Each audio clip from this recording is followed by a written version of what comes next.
नमस्कार दोस्तों, पाथफाइंडर में आप सभी का स्वागत है। मेरा नाम है डॉक्टर महिपाल सिंह राठौड़ और आज इस लेक्चर में मैं आपके साथ चर्चा करूंगा अंडमान निकोबार द्वीप समूह में स्थित एक पहाड़ी जिसका नाम है माउंट हैरियट। उसका नाम बदलकर माउंट मणिपुर क्यों किया गया है, इसकी कहानी मैं आपको आज बताने वाला हूं इस लेक्चर में।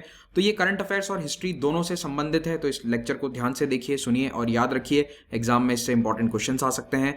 तो रिसेंटली ये नाम बदला गया है, माउंट मणिपुर किया गया है इस पहाड़ी का, to give tribute to our freedom fighters, यानी कि हमारे स्वतंत्रता सेनानियों को याद करने के लिए इसका नाम माउंट मणिपुर किया गया है। तो 16 अक्टूबर को हमारे गृह मंत्री श्री अमित शाह जब अंडमान निकोबार की यात्रा पर थे तब उन्होंने ये अनाउंसमेंट किया कि नाम इसका बदलकर माउंट हैरियट का माउंट मणिपुर किया जाएगा। क्यों? क्योंकि ऑफकोर्स मणिपुर राज्य के जो फ्रीडम फाइटर्स थे उनकी याद में। अब इस लोकेशन की हिस्ट्री और ज्योग्राफी के बारे में चर्चा करें उससे पहले आपको बताना चाहता हूं कि अनअकैडमी ऐप पर आप मुझे इस आईडी पर जरूर फॉलो कीजिए। मेरी स्पेशल क्लासेस जो कि नेक्स्ट मंडे, ट्यूसडे, वेडनेसडे को होने वाली हैं, यूपीएससी एमसीक्यूज में वहां डिस्कस करूंगा, उनको आप जरूर देखिए।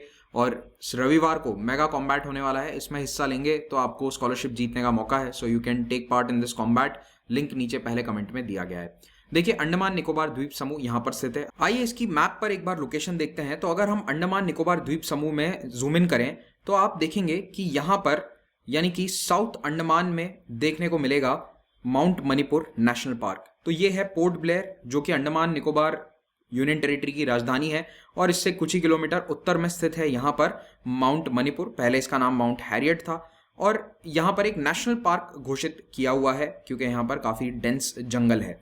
तो ये वाला जो एरिया है ये पोर्ट ब्लेयर से ज्यादा दूरी पर स्थित नहीं है। तो आपको अंडमान निकोबार आइलैंड्स की ओवरऑल लोकेशन थोड़ी मालूम होनी चाहिए। इस पूरे द्वीप समूह का ज्यादातर भूभाग अंडमान द्वीप समूह में आता है। तो ये है नॉर्थ अंडमान, ये मिडिल अंडमान और ये है साउथ अंडमान, उसके बाद एक लिटिल अंडमान और नीचे निकोबार द्वीप समूह आ जाता है। निकोबार आइलैंड्स जो है वो साइज में थोड़े से छोटे हैं। तो यहाँ पर भी सबसे बड़ा आइलैंड जो है that is Great Nicobar, then there is Little Nicobar. तो इस तरह के कई आइलैंड्स आपको देखने को यहाँ पर मिलेंगे, लेकिन एरिया वाइज सबसे बड़े अंडमान आइलैंड्स ही हैं। अब यहाँ पर माउंट हैरियट जो है उसकी अप्रॉक्स लोकेशन आपको पता चल गई है, पोर्ट ब्लेयर से कुछ ही किलोमीटर उत्तर में स्थित है। South Andaman is the more specific location. कभी एग्जाम में पूछें तो याद रखिएगा, साउथ अंडमान में स्थित है माउंट हैरियट। राजधानी पोर्ट ब्लेयर से वैसे तो माउंट हैरियट केवल 17 किलोमीटर की दूरी पर है, लेकिन उसमें बीच में समुद्र आ जाता है तो फेरी का इस्तेमाल करना पड़ता है। अगर जमीनी रास्ते से जाएं तो लगभग 40 किलोमीटर की ये यात्रा है। माउंट हैरियट अंडमान निकोबार द्वीप समूह का तीसरा सबसे ऊंचा पहाड़ है। The highest peak is saddle peak, very important, saddle peak जिसकी ऊंचाई है 732 मीटर, ये नॉर्थ अंडमान में स्थित है। दूसरी सबसे ऊंची चोटी है माउंट थुलियर जो 568 मीटर ऊंची है, ये ग्रेट निकोबार में स्थित है। और तीसरी है माउंट हैरियट या माउंट मणिपुर जिसकी ऊंचाई है 383 मीटर। इस पहाड़ी का नाम हैरियट रखा गया एक ब्रिटिश एडमिनिस्ट्रेटर की बीवी के नाम पर। तो रॉबर्ट टाइटलर नाम का एक ब्रिटिश आर्मी का ऑफिसर था जिसे अंडमान भेजा गया था यहां पर कैदियों की कॉलोनी को संभालने के लिए।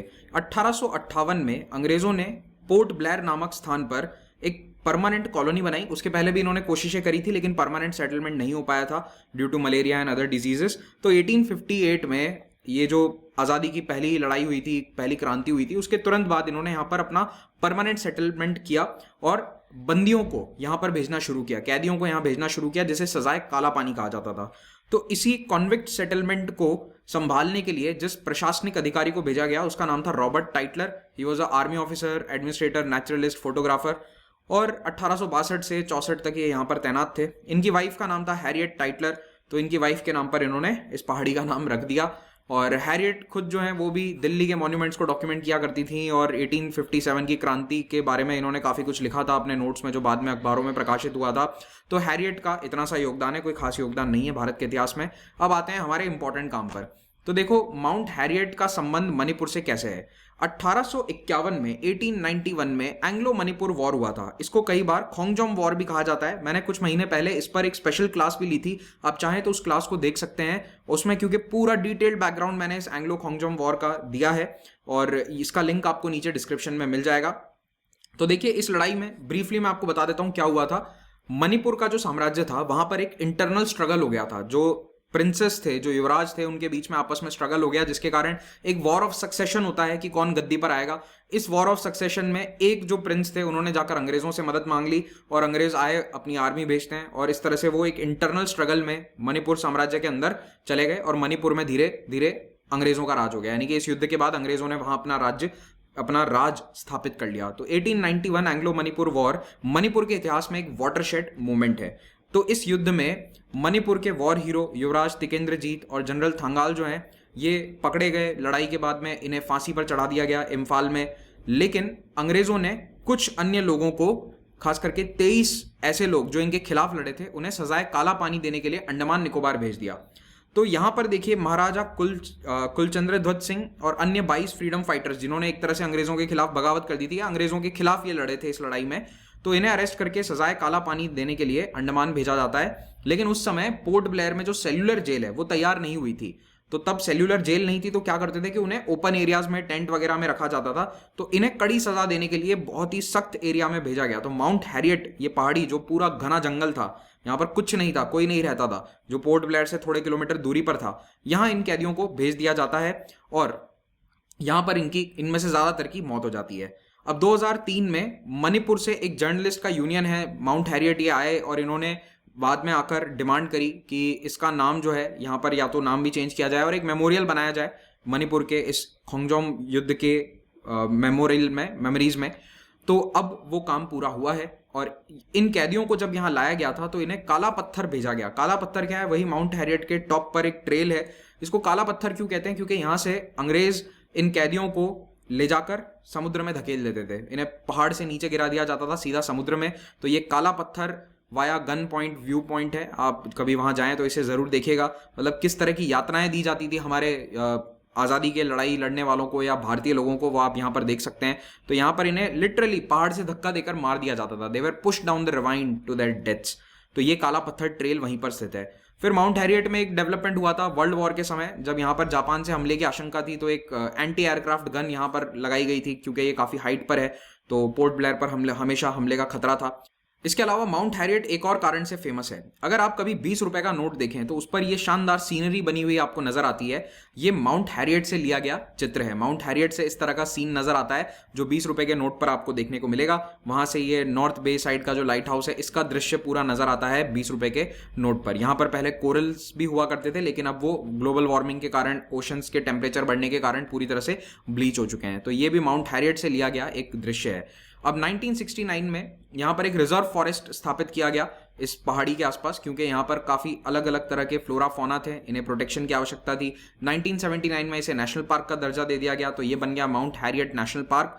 और अब 17 अक्टूबर को ऑफिशियली इसका नाम चेंज करके माउंट मणिपुर नेशनल पार्क कर दिया गया है। अब यहाँ पर कौन सी स्पीशीज मिलती हैं? अंडमान वाइल्ड पिग्स जो कि एक एंडेंजर्ड स्पीशीज है, सॉल्ट वाटर क्रोकोडाइल हैं, टर्टल्स हैं, रॉबर क्रैब हैं और कई प्रकार की तितलियों की प्रजातियां भी यहाँ देखने को मिलती हैं। तो ये इस एरिया की खास स्पीशीज हैं।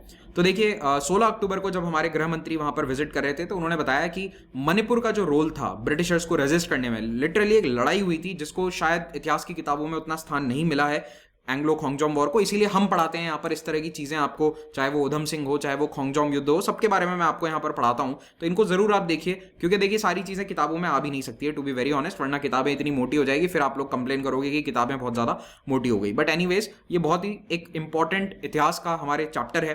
तो मणिपुर के लोगों ने जिस प्रकार से लड़ाई करी अंग्रेजों के खिलाफ, और उस लड़ाई के बाद जो लीडर्स थे, खुद मणिपुर के राजा थे, उनको यहाँ पर भेज दिया गया था काला पानी के लिए। तो ये जो योगदान है आज़ादी के आंदोलन में, उसको कमेमोरेट करने के लिए यहाँ पर ये नाम चेंज किया गया है और साथ ही साथ एक मेमोरियल भी यहाँ पर बनाया जाएगा। ये मेमोरियल मणिपुर की सरकार बनाएगी, लेकिन केंद्र सरकार भी इसमें इन्हें मदद करने वाली है। ये मणिपुर के चीफ मिनिस्टर हैं एन बीरेन सिंह, इन्होंने भी इस कदम का स्वागत किया। और एक और बात बता दूं, अगस्त में मणिपुर पेट्रियट्स डे मनाता है, तो ये दिवस भी आपको याद रखना है। 13 अगस्त को पेट्रियट्स डे सेलिब्रेट किया जाता है। पेट्रियट यानी कि वो लोग जिन्होंने मणिपुर की आज़ादी के लिए लड़ाई लड़ी। और इस साल अगस्त में ही वहाँ पर एक मोनोलिथ, एक मेमोरियल डेडिकेट किया गया इन लोगों की याद में। तो इसमें महाराज कुलचंद्र और बाकी सभी जो लोगों के नाम है वो यहाँ पर लिखे गए हैं जो एंग्लो मणिपुर वॉर में मारे गए थे। तो इसी के साथ ये लेक्चर हम समाप्त करते हैं। अगर आप अनअकैडमी पर यूपीएससी एग्जाम की तैयारी करना चाहते हैं तो भारत के बेस्ट एजुकेटर्स यहाँ लाइव पढ़ाते हैं। प्लस और आइकॉनिक 2 प्रकार के सब्सक्रिप्शंस हैं। जो भी आपकी सीएसई की ज़रूरतें हैं वो हम इस कोर्स के माध्यम से पूरी करते हैं। आप जो भी सब्सक्रिप्शन लें उस पर आपको 10% डिस्काउंट मिलेगा अगर आप महिपाल कोड का इस्तेमाल करेंगे। तो ऑप्शनल के कोर्सेज भी यहाँ अवेलेबल हैं। ऑप्शनल और जीएस का कंबाइंड कोर्स अगर आप साथ लेते हैं तो 1 ईयर का कोर्स अभी आपको 57,700 रुपीज़ का कॉस्ट करेगा। और ये ऑफर अभी 27 अक्टूबर तक ऑनगोइंग है। 9 मंथ्स का कोर्स आप लेना चाहते हैं फॉर 2022 एग्जाम, क्योंकि वो जून में प्रीलिम्स का एग्जाम है, तो वो कोर्स आपको 45,000 रुपीज कॉस्ट करने वाला है अलॉन्ग विथ ऑप्शनल। ठीक है, इसमें ऑप्शनल भी शामिल है, याद रखिएगा। 3 महीने का कोर्स, ये स्पेसिफिकली जो मेंस दे रहे हैं उनके लिए हमने टारगेट किया है, उनके लिए भी कोर्स अवेलेबल है। इस सब्सक्रिप्शन को अवेल करके आप मेरे एनसीईआरटी पॉलिटी कोर्स और अन्य कोर्सेज को भी देख सकते हैं। ये कोर्स अभी ऑनगोइंग है, रिसेंटली स्टार्ट हुआ है। ईएमआई पर ये सभी कोर्सेज अवेलेबल हैं, so do check that EMI option out, description में उसका लिंक मिल जाएगा। टेस्ट सीरीज का कॉम्बो आप अवेल कर सकते हैं। नए बैचेस 27 अक्टूबर से स्टार्ट हो रहे हैं फॉर 2022-23। ऑप्शनल के नए बैचेस 21 से स्टार्ट हुए हैं, और पूरी जर्नी 22 और 23 के एस्पिरेंट्स के लिए हमने यहाँ पर डिटेल में डिस्क्राइब कर दी है, आप इसको देख सकते हैं। Live mentoring platform is available now. Thank you very much for watching this, have a great day.